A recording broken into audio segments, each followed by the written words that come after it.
Hi guys! Good morning! Today is Sunday and yung oras ngayon is 1 p.m. Mag-start na kami ng work. Kanina lang magkasama kami nila Joanne kasi nga gumala kami. And ngayon papasok na kami ng work. Ito aga namin papasok. 1 a.m. Tingnan nyo guys, so ang dami pang tao sa dami pang tao sa bar.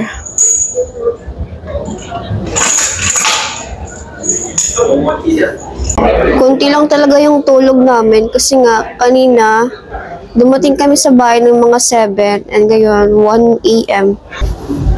How are you, babe? Sleepy. Let's go.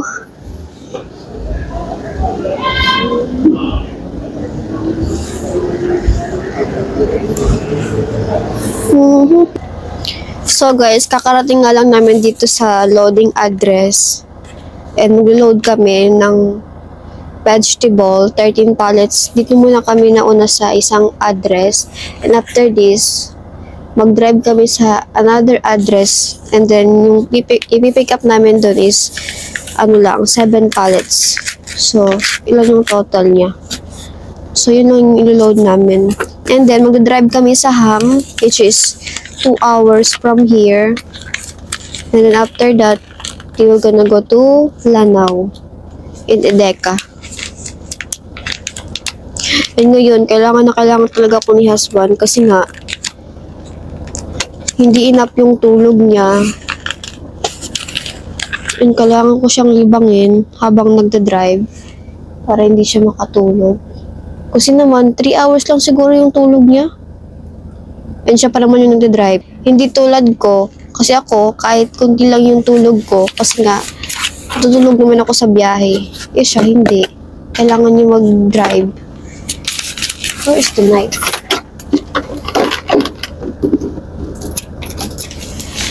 Kasi diba kahapon,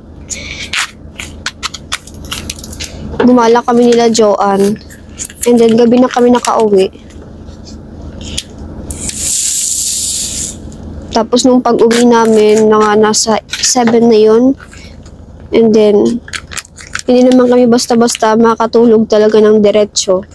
And it took time before kami makatulog.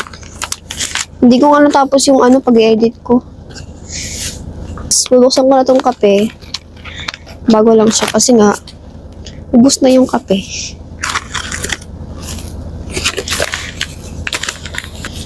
Si husband nandun sa loob para alamin kung anong yung papart niya namin.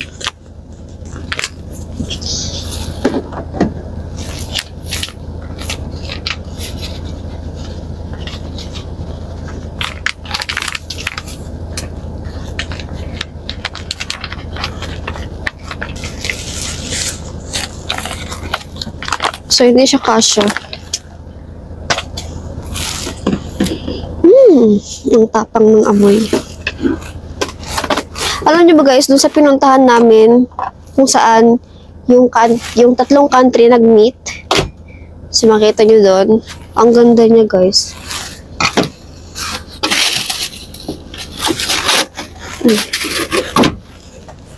Akala namin hindi magiging successful yung gala namin kasi nung nagbiyahe kayo papunta doon, medyo malakas yung ulan. Akala namin hindi siya hihinto. Buti na lang huminto. At nakapaglakad-lakad kami. Hindi ba dun sa tawag nito? Hindi ko alam yung tawag niya. Basta yung yung papasok ko sa loob. Nakalimutan ko, ilalagay ko lang sa screen. So, hindi na kami pumasok doon kasi ngayong bayad is 15 euro kada isa. Akala ko naman libre. Mahal. Hindi namin tinry kasi parang hindi naman worth it eh. And merong dala din sila Joanne na drone. So, ginamit nila yon. Yung guys, yung tissue dito, gamit na gamit talaga kasi nga Ito yung ginagamit namin na pamunas.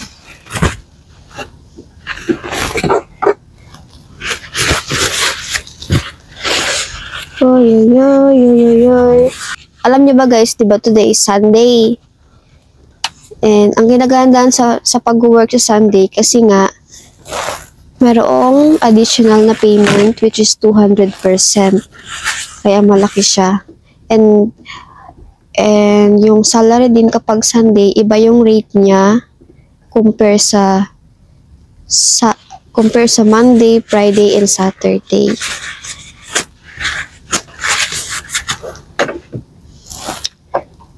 Kaya, okay lang. And also, kapag Sunday, hindi naman mahaba yung work namin. Mga 8 hours. Like normal days. Minsan nga 6 days. Pero ngayon siguro, baka mga lagpas ng 8. Depende kasi minsan, nadidelay and minsan mahaba yung waiting. Kaya, mahaba yung work hours. So guys, sasamahan ko si husband sa loob. Tulungan ko siya mag-load.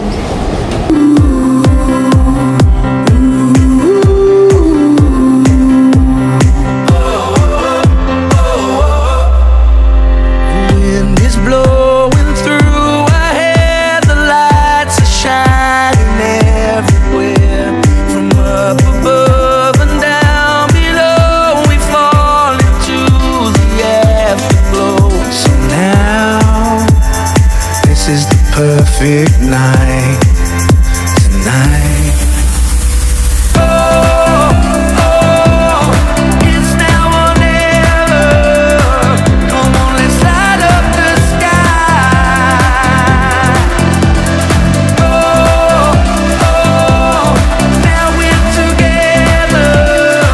Come on, let's light up the sky. Just you and I.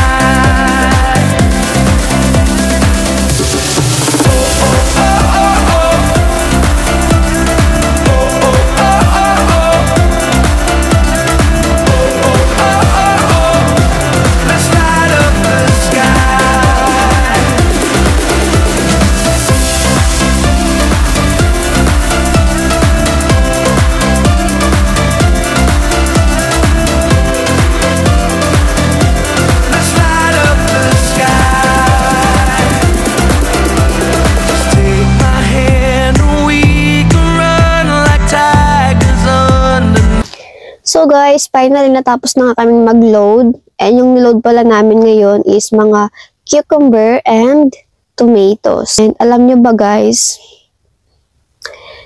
kapag madaling araw, walang tao sa loob ng warehouse. Kaya nakakapasok ako and tutulungan ko si husband na mag-load. Kasi kung mayroong tao sa loob, hindi ako papayagan na pumasok. At lalong-lalo na hindi ako papayagan na tumulong kay husband kasi nga wala akong safety shoes. Kaya kapag madaling araw and kapag merong kaming load, tinutulungan ko si husband para mapabilis yung pag-load niya.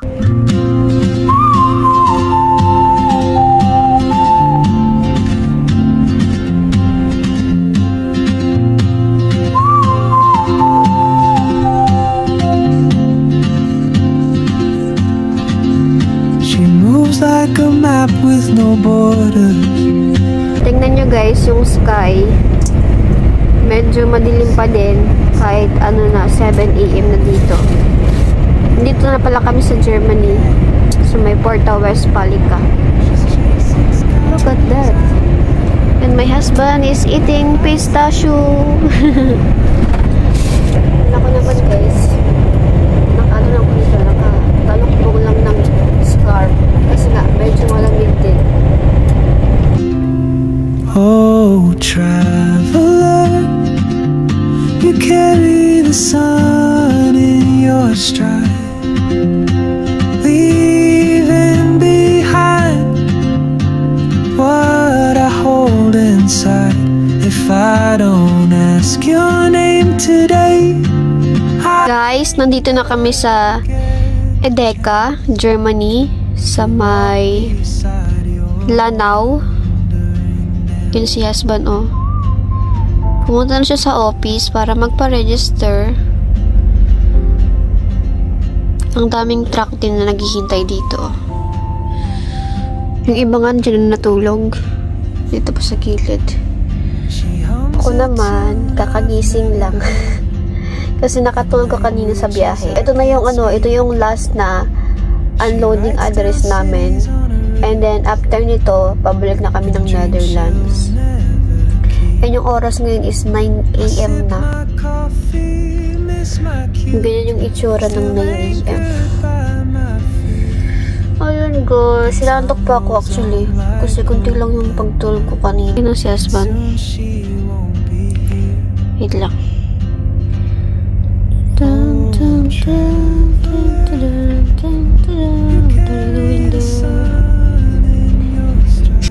Nandito na si husband. Hello, baby!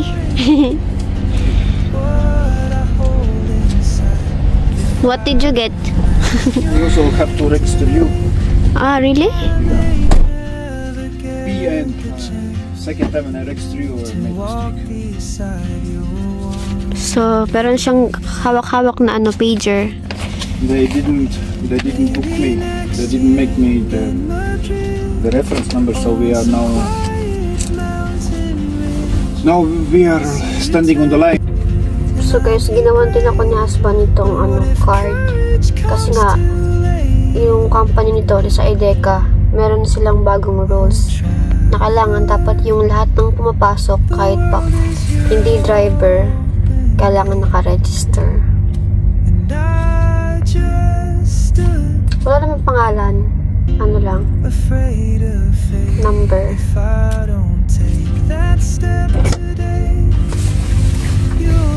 Kung matatandaan nyo guys, ito yung pager. So, ito yung yung kumbaga alarm. Tutunog siya kapag meron na kaming number para sa RAM.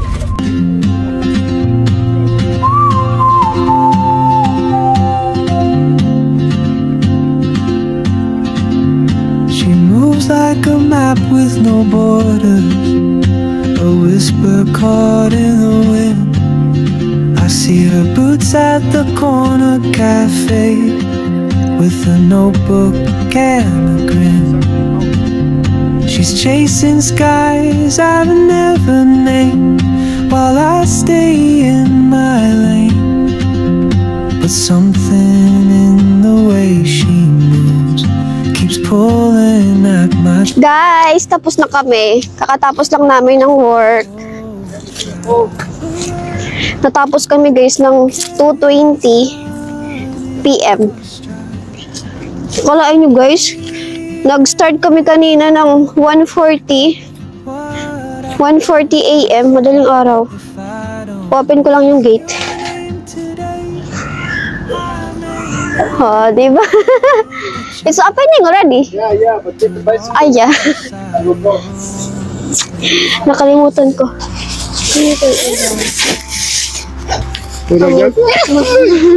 Malulobat na yung bike namin. Kailangan nang i-charge. Wait.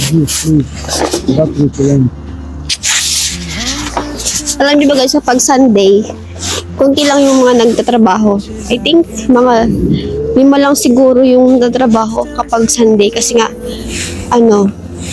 by schedule kasi.